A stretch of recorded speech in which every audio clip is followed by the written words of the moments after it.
Stop. ചവിട്ടി നിർത്തിക്കോ. വെറുതെ എന്റെ ഭാര്യയെ കൊണ്ട് വെള്ളസാരി ഉടുപ്പിക്കണ്ട.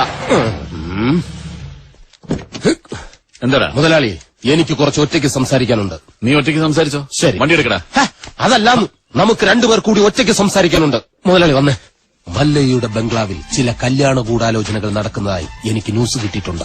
ആശാന്റെ പെൺമക്കളെ മല്ലയും മുരുകനും ചേർന്ന് പടലിയോടെ കെട്ടാൻ പോണത്രേ. അതിലൊരു ചതിയില്ലേ? എന്ത് ചതി? അപ്പ മുതലാളിയുടെ ഡോക്ടർ പെണ്ണിനെ ആ മല്ലയ്യ കെട്ടില്ല. ഓഹോ, അപ്പൊ നീ മല്ലയ്യയുടെ ഭാഗത്താണോ? കഴിഞ്ഞ ദിവസം മല്ലയും ഡോക്ടർ പെണ്ണും തമ്മിൽ തോട്ടത്തിൽ വെച്ച് ഹൃദയങ്ങൾ കൈമാറുന്നത് പല തൊഴിലാളികളും കണ്ടതാ. എന്നിട്ടിപ്പം മറ്റവളെ കെട്ടാൻ പോകുന്നെന്ന്. ഇത് നമ്മുടെ ശ്രദ്ധ തിരിച്ചുവിടാനുള്ള ഒരു ചട്ടമ്പി നാടകമല്ലേ എന്നാണ് ഞാൻ ചോദിക്കുന്നത്. അവൻ എന്ത് നാടകം വേണമെങ്കിലും കളിക്കട്ടടാ, നമുക്ക് കാണാം. നാടകം കളിക്കാൻ അവനാര് എണ്ണൻ പിള്ളേ. ഇതിലെന്തോ ചതിയുണ്ട് മുതലാളി. അതെന്താണെന്ന് നമുക്ക് ചോർത്തിയേ പറ്റൂ.